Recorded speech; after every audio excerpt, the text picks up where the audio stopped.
Right. మనోతరాయ్ గారు నమస్తే అండి. నమస్తే అండి. మనోతరాయ్ గారు ఏమంటారు? ఇప్పుడు ఆంజనేయ రెడ్డి గారు కొరత కాంగ్రెస్ అంటున్నారు. సో ఏం కొరత లేదు, నిల్వలు బాగానే ఉన్నాయి అని అంటున్నారు. మరి అంత కొరత లేదు అని అనుకున్నప్పుడు బంకుల దగ్గర అంత మందిని ఎందుకు చూస్తున్నాము, అంత క్యూ ఎందుకు చూస్తున్నాము, నో స్టాక్ బోర్డ్స్ ఎందుకు కనిపిస్తున్నాయి? లేకపోతే నిజంగానే కొరత ఉందా లేకపోతే లేదా? దీనిపైన ప్రభుత్వం ఎటువంటి చర్యలు? చేతగాని బీజేపీ అంటున్నా, చేతగాని బీజేపీ అంటున్నా. ఆర్థిక బీజేపీలో ఉద్రేకవేత్తలు ఉంటారు కానీ ఆర్థికవేత్తలు ఉండరు. కాంగ్రెస్ లో ఒక రోషే గారు లాంటి వాళ్ళు, చిదంబరం గారు లాంటి వాళ్ళు, ఇట్లాంటి మన్మోహన్ సింగ్ గారు లాంటి వాళ్ళు, ఒక పివి నరసింహారావు లాంటి వాళ్ళు ఈ దేశాన్ని ప్రగతి పదం నడపడానికి ప్రధాన కారణం. బీజేపీలో ఎవరుంటారు? సవట దద్దమ్మలు ఉంటారు ఒక్క మాటలో చెప్పాలంటే. అందుకే ఈ దేశం ఇట్లుంది. ఇవాళ పశ్చిమ బెంగాల్లో ఎన్నికలు జరుగుతున్నాయి. 29వ తారీఖు 2వ తారీఖు ఎన్నికలు ఉన్నాయి. కాబట్టి ఏగండి మధ్యలో చిన్నపిల్లగా డిస్టర్బ్ చేయకండి. మీరు మీ కోతల కాంగ్రెస్ అంటే నువ్వు ఊరుకోవాలా? ఏం మాట్లాడుతున్నాను? ఏం మాట్లాడతావు? అడ్డుపడకు, సభ్యతగా ఉండు. నేను చెప్పిన తర్వాత మాట్లాడు, నేను చెప్పిన తర్వాత మాట్లాడు. అందుకే దద్దమ్మ బీజేపీ అంటున్నాం, బీజేపీ అంటున్నాం. ఒక పక్క ఎన్నికలు ఉన్నాయి. ఎన్నికలు అయిపోయే సమయంలో ఇవాళ 27వ తారీఖు, రేపు 28, 29. ఎందుకంటే అంతర్జాతీయంగా ముడి చమురు ధరలు పెరిగిపోయినాయి. దీన్ని దాస్తుంది. తప్పకుండా దేశంలో డీజిల్, పెట్రోల్ ధరలు అమాంతం పెరిగే అవకాశం రేపో మాపో 29 తర్వాత స్పష్టంగా ఉన్నాయి. కాబట్టి ఎన్నికలు ఉన్నాయి కాబట్టి, పశ్చిమ బెంగాల్లో ఎన్నికలు ఉన్నాయి కాబట్టి ఆ నష్టాన్ని, ఆ ఇబ్బందిని కలిగకుండా ధరలు పెంచేందుకు కేంద్ర ప్రభుత్వం సిద్ధమైపోయింది.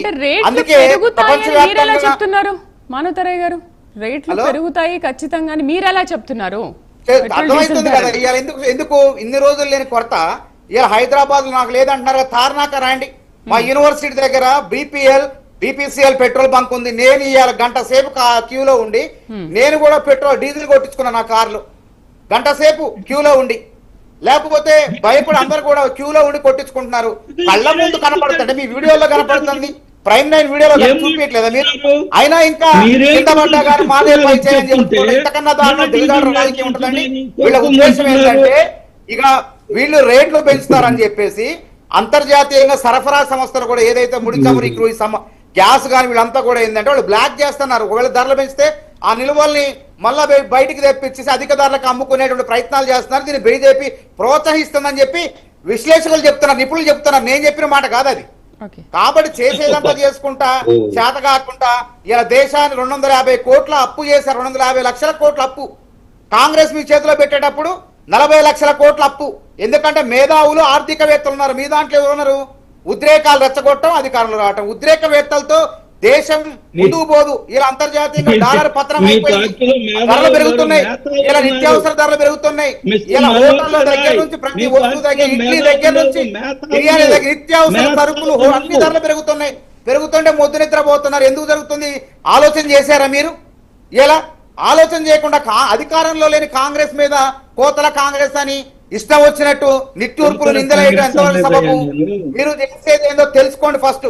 మీ వ్యవహారం ఎందుకు ఇవాళ పెట్రోల్ బంకులో గంటల తరబడి ఇవాళ పెట్రోల్ వినియోగదారులు, డీజిల్ వినియోగదారులు క్యూలో ఉండాల్సి వస్తుంది. ఆటో డ్రైవర్లు గ్యాస్ కోసం కిలోమీటర్ల మీద బారులు తీరి ఎందుకు? మరి నష్టం లేకపోతే 20,000 కిలోలీటర్ల ఆయిల్ ఉందని చెప్తున్నారు, అందుబాటులో ఉందని చెప్తున్నారు. మరి అదేవిధంగా ఆంధ్రాలో దాదాపు అక్కడ కూడా 10,000 కిలోలీటర్ల పైన అధికంగా ఉందని చెప్తున్నారు. మరి అధికంగా ఉందని చెప్తున్నప్పటికీ ఎందుకు జనాలు రోడ్ల మీద కిలోమీటర్ల మీద నిల్చుంటున్నారు? పెట్రోల్, డీజిల్ ఇక్కడే కాదు, ప్రతి మండల కేంద్రంలో ఉంది పరిస్థితి. కాబట్టి ఎందుకు దాస్తారు మీరు? మీ తప్పుల్ని, మీ వైఫల్యాన్ని అమెరికాకు తాకట పెట్టినట్టు ఇక్కడ దాస్తే ప్రజలు ఊరుకోరు. ఇవాళ అమెరికాకు ఎందుకు తాకట పెడుతున్నారు మీరు? ప్రధాని దేశ పౌరుని ప్రతిష్టను పెడుతున్నారు. ఇవాళ 80% కనుక వాస్తవంగా 80% ఈ యొక్క ముడి చమురులు ఎక్కడి నుంచి వస్తాయండి? హార్మోజ్ జలసంధి నుంచి నౌకల రూపంలో భారతదేశానికి వస్తాయి. అక్కడ యుద్ధ వాతావరణం